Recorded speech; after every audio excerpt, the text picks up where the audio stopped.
నియోజకవర్గ ప్రజల సమస్యలను నేరుగా తెలుసుకునేందుకు ఎమ్మెల్యే డాక్టర్ పాషం సునీల్ కుమార్ గూడూరులో ప్రజా దర్బార్ కార్యక్రమాన్ని నిర్వహించారు. ఈ కార్యక్రమానికి పెద్ద సంఖ్యలో ప్రజలు హాజరై తాగునీరు, రోడ్లు, డ్రైనేజీ, భూముల సమస్యలు, సంక్షేమ పథకాలపై తమ వినతులను ఎమ్మెల్యే దృష్టికి తీసుకొచ్చారు. ప్రతి వినతిని శ్రద్ధగా విన్న ఎమ్మెల్యే సంబంధిత అధికారులతో మాట్లాడి సమస్యలను త్వరితగతిన పరిష్కరించాలని ఆదేశించారు.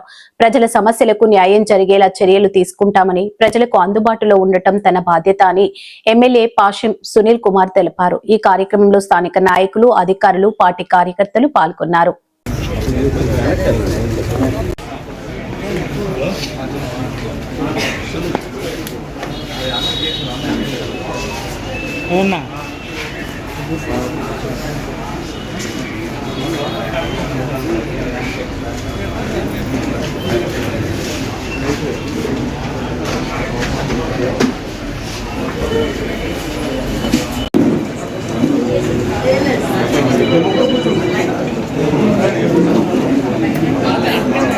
ఉందంట, అది వదిలిన తర్వాత చేస్తాం, అందరూ పెట్టేట్టు చేస్తాం. అదే వస్తుంది.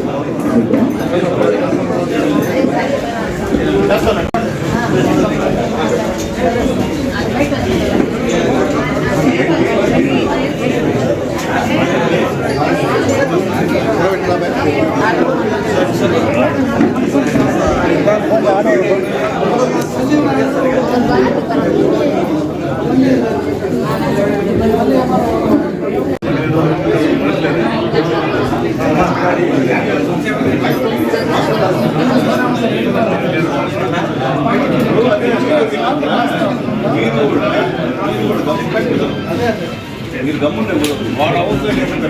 మీరు ఎందుకు గమ్ముంటారు? మీరు ఇబ్బంది పెడుతుంటే వాడు ఎందుకు పంపుతున్నారు? మీరు ఏముంది? ఇంతమంది ఇంతమంది అతను జీవానికి అడుస్తా, ఇంతమంది ఎందుకు చూసుకోవాలా?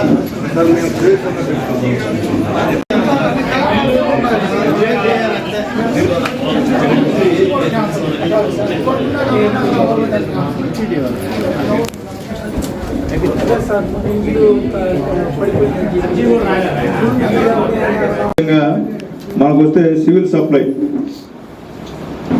98 ఏ గ్రేడ్లో ఉన్నారు sir, A+ civil supply Gudur.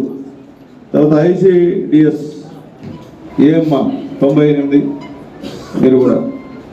తర్వాత హౌసింగ్ ఎట్లొచ్చింది? A+ వచ్చింది. ఎట్లొచ్చింది? బాబు ఎట్లా చేసి కదా మళ్ళీ చేసింది. A+. Secondary Vidya, secondary education 83.83 ఏ గ్రేడే. తర్వాత వ్యవసాయం ఎవరు వచ్చారు? అగ్రికల్చరు ఈరోజు ప్రోగ్రాం కదా, వాళ్ళు కూడా ఏ గ్రేడ్ 83 మార్కులు. Skill development 82. Municipality 80 A grade commissioner. Panchayati Raj 73 B గ్రేడ్. డీగర్ జాగ్రత్త చూసుకోండి. పోలీస్ శాఖ అందరూ అక్కడ తిన్నాను 71 B గ్రేడ్. తర్వాత fisheries, animal husbandry Suresh sir 66 వచ్చింది సార్, B. అట్లాగే మొత్తం ప్రజా దర్బార్లో గూడూరు మండలం మున్సిపాలిటీకి సంబంధించిన మొత్తం అర్జీల పరిస్థితి ఏంటంటే, MRO గూడూరు వారికి ఇచ్చిన అర్జీలు 172 సార్. పరిష్కారం అయింది 129. Thank you. పెండింగ్లో ఉన్నవి 41. అయ్యేం పెండింగ్ ఏదో ఒకసారి చూసుకోండి. తర్వాత RDO గారికి వచ్చిన అర్జీలు 25, పరిష్కారమైనవి 11, పెండింగ్లో ఉండేటివి 1. అన్నీ కూడా రీఓపెన్ చేశారు 13. ఓకే. కమిషనర్ గారికి వచ్చిన అర్జీలు 29, మొత్తం పరిష్కారమైనవి 29 పరిష్కారమనే సార్. 29 క్లియర్. Congratulation sir. తర్వాత DE హౌసింగ్ గూడూరు వారికి అర్జీలు 42, మొత్తం పరిష్కారం అంట. అదే సార్ ఏందబ్బా అది నాకు నేను. తర్వాత ఈ పంచాయతీరాజ్ గూడూరుకు వచ్చిన అర్జీలు 11, పరిష్కారమైన 11. చూసారా ఏం పరిష్కారమైన 11 ఐడియా ఉందా మీరు? అవి కూడా చూసుకుంటే కదా మనకి.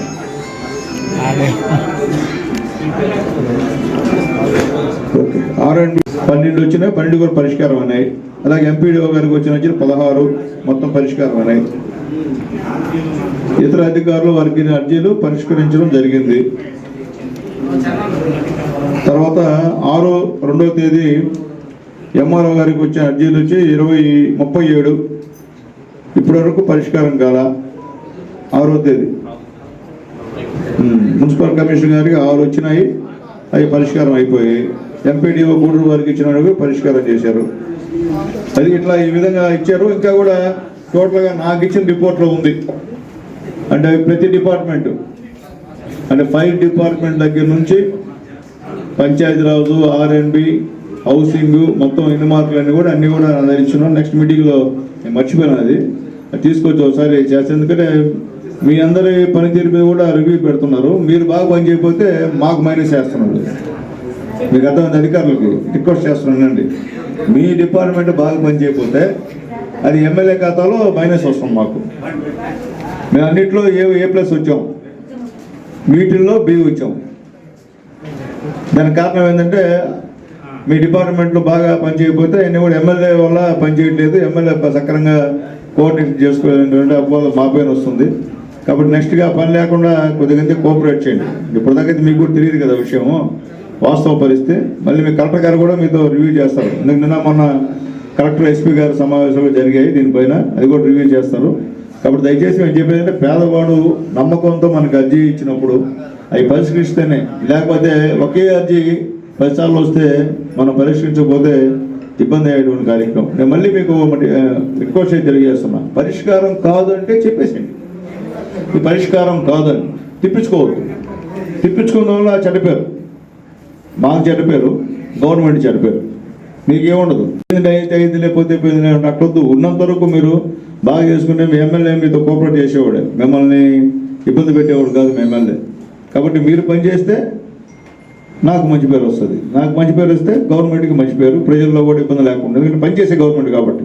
పనిచేయని గవర్నమెంట్ అయితే మిమ్మల్ని రిక్వెస్ట్, నేను మిమ్మల్ని కూడా ఇబ్బంది పెట్టను. పైన పని చేస్తాను, కింద ఉండి పని చేస్తే ఇంకా బాగుంటుంది.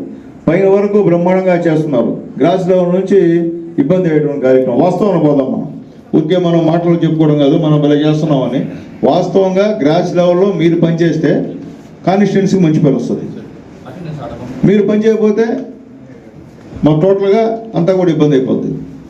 కాబట్టి మీ అందరికీ రిక్వెస్ట్ తెలియజేస్తున్నాను, అధికారులందరికీ కూడా దయచేసి మీకు వచ్చిన అర్జీలు కానివ్వండి, మీకు చెప్పినట్టు నాయకులు చెప్పినటువంటి పనులు కానివ్వండి, మీరు చేసేయండి. రూల్స్ విరుద్ధంగా మా వాళ్ళు ఎవరైనా చెప్తే చేయొద్దు, దాంట్లో మొహోటం పడలేదు. రూల్స్కి అగ్నిష్గా మీకు చెప్పి మీకు ఇబ్బంది అయ్యేటువంటి చెప్పండి, నాకు చెప్పండి సార్ అంటే చెప్పారు పలానా ఆయన మాకు ఇబ్బంది అవుతుంది సార్ అంటే చెప్పండి, ఆపేయండి, ఇబ్బంది ఏమి దాంట్లో మొహోటం లేదు. అంతేగాని మీరు బలవంతంగా మిమ్మల్ని అధికారులు బలవంతంగా చేయించే పరిస్థితి మాది కాదు, మేము చేయించాము కూడా. కాబట్టి అర్థం చేసుకోమని చెప్పి కూడా అధికారులందరూ కూడా నేను తెలియజేస్తున్నా. ఏదైనప్పటికీ ఇప్పుడు ముఖ్యంగా ఇరిగేషన్ బాగానే జరుగుతున్నాయి, పనులన్నీ కూడా ఇబ్బందిలే. తెలుగుగా వాళ్ళు కూడా ఈ మధ్య బాగా అంటే మొన్న వచ్చి ఫండ్స్ మీకు మొదటి ఏం లేవు కదా, చేస్తూ ఉన్నారు. అట్లాగే ముఖ్యంగా ఇక్కడ ఎంఆర్ఓ గారు, ఎండిఓ గారు, మా కమిషనర్ గారు ఇబ్బంది లేదు. అయితే రెవెన్యూ సమస్యలు ఎక్కువ వస్తున్నాయి కాబట్టి ఎంఆర్ఓ పాపం కొద్దిగా ఇబ్బందిగా ఉంటుంది.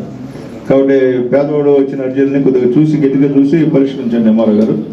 అట్లాగే ముఖ్యంగా నాయకులు కూడా రిక్వెస్ట్ చేస్తున్నా, మీరు మీ గ్రామాల్లో ఉన్నటువంటి వాళ్ళు ఇక్కడ మీటింగ్ పెట్టినప్పుడు ప్రజా దర్బారు పెట్టినప్పుడు తీసుకురండి. మీరు వాళ్ళకి తీసుకురాకుండా నాకు చెప్పుకొని నాయకులు వచ్చి కూర్చునే కుదిరే కాదు. ప్రజా దర్బారు పెట్టిన నాయకుల కోసం కాదు, ప్రజా దర్బారు పెట్టింది మీ గ్రామాల్లో సమస్యలు పరిష్కరించడానికి, మీ గ్రామాల్లో ఉన్న సమస్యలు చెప్పేదని. మీరు అట్లా లేకుండా మీరు వచ్చి కూర్చుని వేస్తే కుదరదు. మీరు మీ గ్రామంలో ఉండే వాళ్ళని తీసుకొచ్చి సమస్యను అర్జీ ఇస్తే అధికారులు చెప్తారు. మీరు రోజు కూర్చుని ఉపయోగం ఉంది నాకు చెప్పండి. ఇది పార్టీ మీటింగ్ కాదు, ఇది ప్రజా దర్బార్.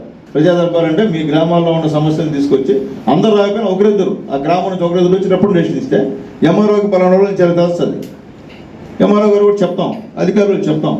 అట్లా లేకుండా మీరే అన్నీ మేమేను మా ఊర్లో ఎవరు రాకూడదు మీ దగ్గర కంటే కుదిరే పని కదా. చంద్రబాబు గవర్నమెంట్ ఇది ఆ గవర్నమెంట్ కాదు, ఇది చంద్రబాబు గవర్నమెంట్. డైరెక్ట్గా ప్రజల దగ్గర మనం పోవాలా. అవసరమైతే ఎమ్మెల్యే ఉన్నాడు, ఎమ్మెల్యే కూడా ఓటేసారు, ఎమ్మెల్యేకి ప్రజలు వేసారు లేదా? మీరే లేక ఓట్లు నాకు మీరు ఇచ్చారు కాబట్టి ప్రజలు తీసుకురారు నా దగ్గరికి. అధికారులు కూడా తెలుస్తుంది కదా, అధికారులు తెలియకుండా ప్రజలు కూడా ఇష్యూ సీరియస్నెస్ తెలియాలి కదా. మాకు కూడా ఒక సీరియస్ ఇష్యూ ఉంటుంది.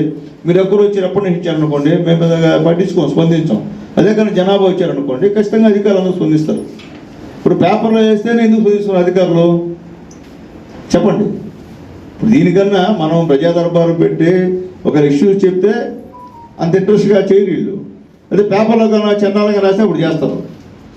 కాబట్టి జనాల్ని మీరు తీసుకురండి, అడిగి వాళ్ళకు కూడా తెలియాలా. ప్రజా దర్బార్ అనేది ఒకటి లోకేష్ బాబు గారు పెట్టారు. దాని ద్వారా ఎమ్మెల్యే గారు మనకి ఇక్కడ అంటే ఈ ఆఫీసులో నెలకి 2 సార్లు అయినా అందుబాటులో ఉంటాడు. కాబట్టి తీసుకురండి, పని చేయిస్తామని చెప్పాలి మీరు. అట్లా లేకుండా ఉంటే ఇబ్బంది. రాజు గారు మీకు కూడా నేను తెలియదు, పార్టీ అధ్యక్షుల వారికి అందరికి చెప్పి తీసుకుపోయాడ మొత్తం ప్రజలు వచ్చినట్లే. అట్లాగే ఒకసారి రెవెన్యూ బాగా కొన్ని ఇబ్బందులు ఉన్నాయి సార్.